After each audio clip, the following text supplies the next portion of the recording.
Hey guys, Rory here from Your Golf Travel. So, as you can see behind me, back in London this week.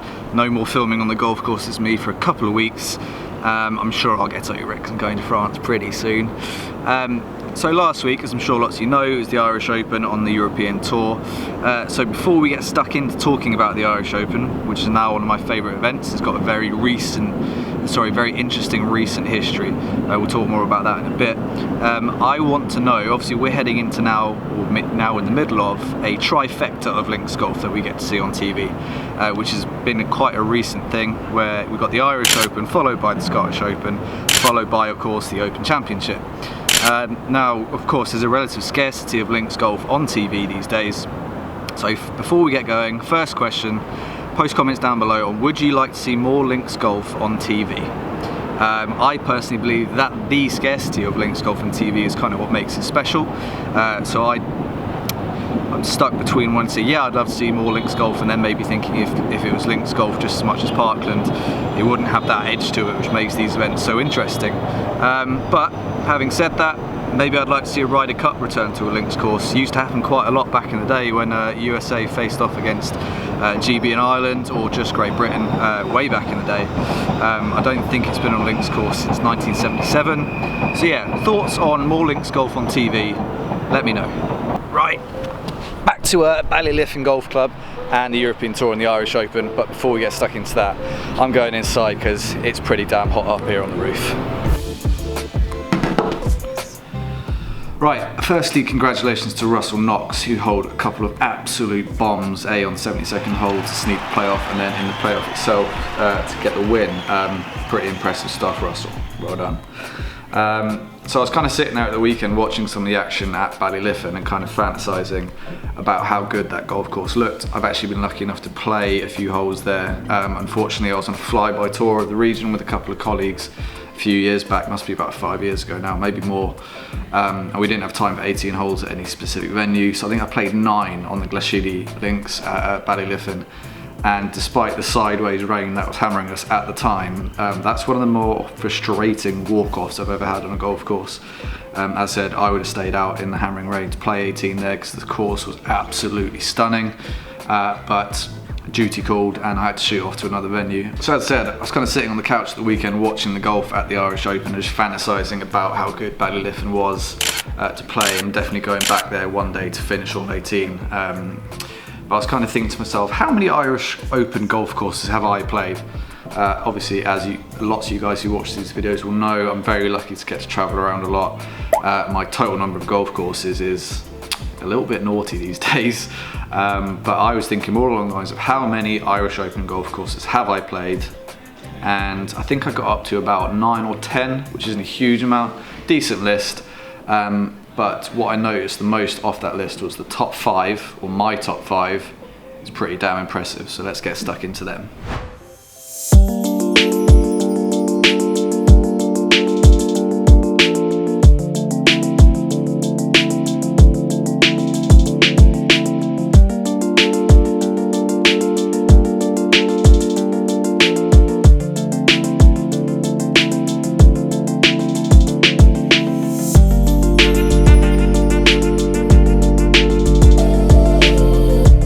Now these aren't in any particular order, I've just picked my 5 favourite courses from the list that I created in my little head here. And the first one's a pretty easy one actually, and that's Royal Portrush. Obviously that's hosting the Open next summer in 2019. It'll be the first time the Open has strayed away from Scotland or England since 1951 actually, I believe, which is when the last time it was at Portrush. And I think Portrush is a really important one in the history of the Irish Open, the recent history of which has been, not so solid. There was a point at which sponsors were pulling out and the event was really struggling. It was, as far as I understand, on the doorstep of becoming just not being an event really. So to see it get into the Rolex series as it stands now and become one of the flagship events in the European Tour is brilliant.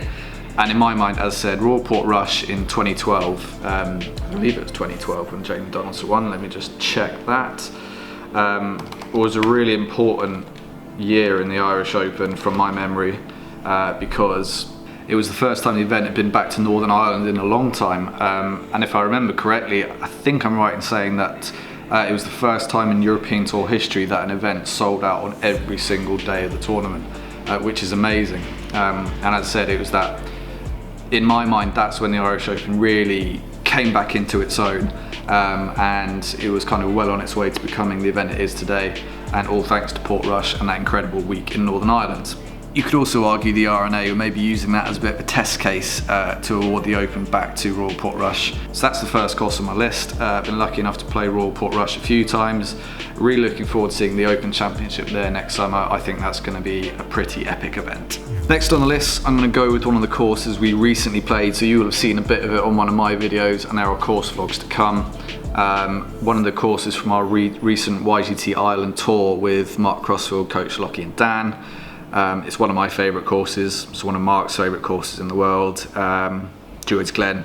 Right guys, Druids Glen. Oh yes. This afternoon, wowzers. Look at it, we've driven through the course on buggies to get to the first tee because we're staying up. You can actually see the sea over there. Look. This is just, this is one of the best looking courses I've ever seen. Favourite courses in the world.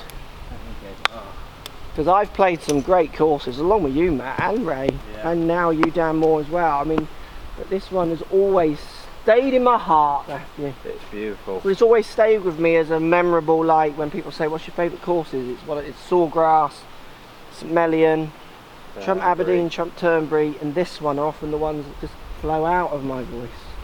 Out of my lovely tones, you know? Dulcet. Dulcet. Not bracing. 9?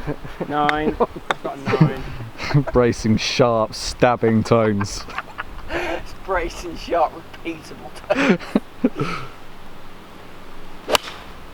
Absolute stunner. Not a million miles from Dublin, so you can combine some world-class golf with a night out, kind of like we did. It's a 4-time Irish Open host. The course just speaks for itself. I think it's got one of the best set of par 3s in golf, as I referred to in my recent video, the link for which is down there if you haven't already seen it. But not just the par 3s, it's just a procession of really gorgeous holes. The setting's incredible. So yeah, I think Monty and Sergio have both won Irish Opens there. So I'd be surprised if we don't see the event back there at some point in the not too distant future.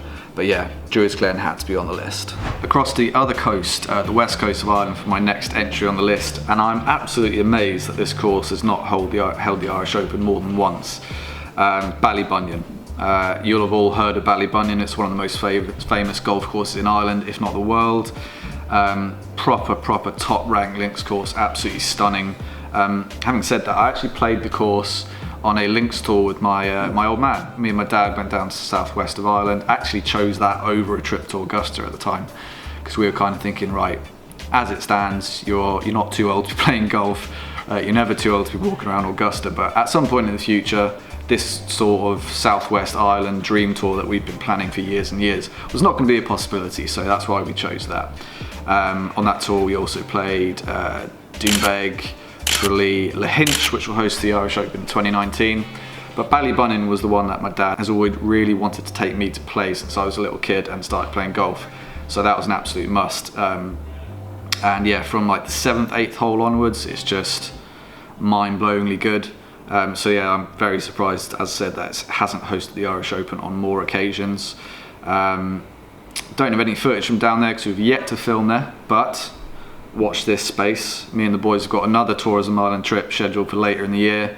I've yet to land on a firm itinerary, but we're aiming for the southwest, and I reckon Ballybunion might just make the cut. If you've got any suggestions actually for that tour that you'd like to see us film, whack them in the comment section down there.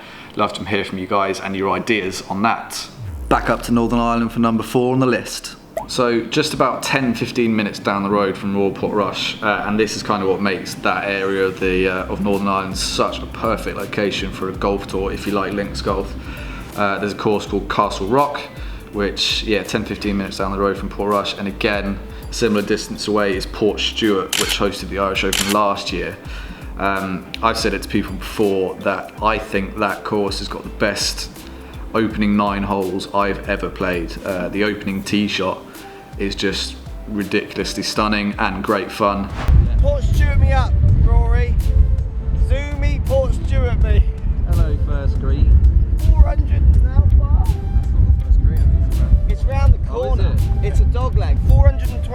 yards into the wind.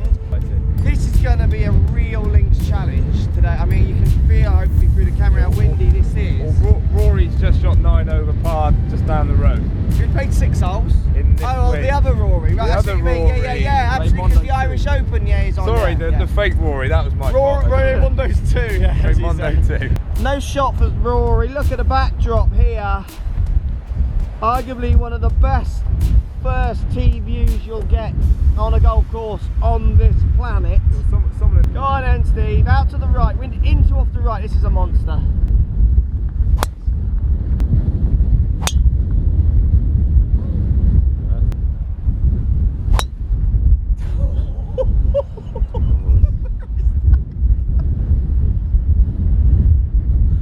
That is as left as they go. I say with this wind, I wouldn't have been recommending to start it left. And the course just continues for that 9-hole stretch, just be mind-blowing hole after mind-blowing hole, kind of set in massive dunes. So yeah, that's one of the best stretches of golf I've ever played. Actually, that's a bit misleading. I played pretty terribly, so it's not my golf that I'm talking about. So the best stretch of golf being the quality of the golf course. John Rahm last year certainly found it easier than I did when he went on his way to shooting 24 under par, winning by 6 and just blowing the field away. Well done, Rambo. So yeah, Portstewart definitely has to be in there on my top 5. I think it's an underrated course, maybe because of its location in comparison with Portrush, which is obviously more famous. But yeah, anyone up in that neck of the woods haven't played it, definitely check out Portstewart. So another course from our most recent YGT Ireland tour with the guys, which is set up by Tourism Ireland. Thanks again for that, guys.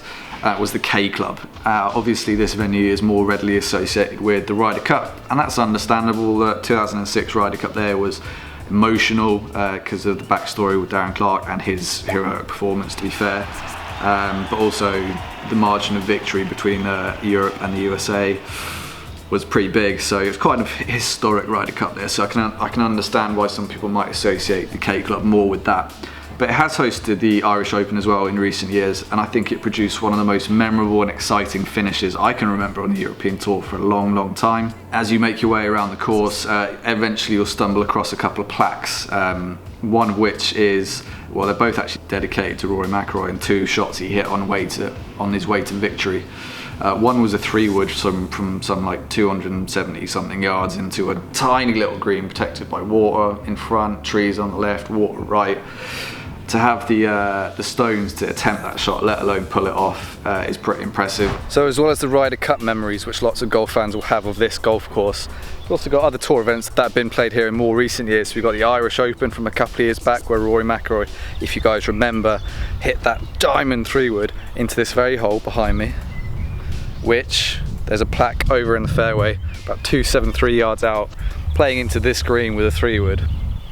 That is seriously impressive stuff. And then only a couple of holes later, you got another plaque in the 18th fairway, where Rory pretty much sealed the deal by hitting a 5-wood to about a foot and setting up a tap-in eagle for a win. So as I mentioned earlier, here's Rory's second plaque from where he hit a 5-wood, 256 yards into this green, heavily guarded by water up the left. Classic K Club hole, really. Risk reward all the way. What an eagle that boy made to seal the Irish Open a couple of years back. And I really like the fact that Rory's actually won one of the Irish Opens that he's hosted. As I said earlier in the video, at one point the event, and not too long ago, the event was really struggling for sponsorship. You know, it was on death's doorstep basically, and I think the involvement of Dubai Duty Free being a sponsor and Rory McIlroy, obviously one of the biggest players in the world, playing as host for the last few years, has really helped it on its way. And I think now it's undeniably one of the standout events on the European Tour calendar. So yeah, next year, obviously not being hosted by Rory anymore, we'll see what kind of effect that has. I'm sure Rory probably had quite a big influence on a number of players, probably called in favours getting some big name players out to Ireland to play in that. And as I said, now it's part of the Rolex series, so one of the biggest events on tour, and I love seeing that for the Irish Open. So yeah, that's my top 5 Irish Open courses that I've played. Have you guys played any of those courses? Let me know in the comment section. Or maybe suggest some courses which the Irish Open should visit in the future, ones that you'd love to see one of the European Tour's biggest events come and visit and host an Irish Open. So yeah, as usual, I hope you enjoyed the video.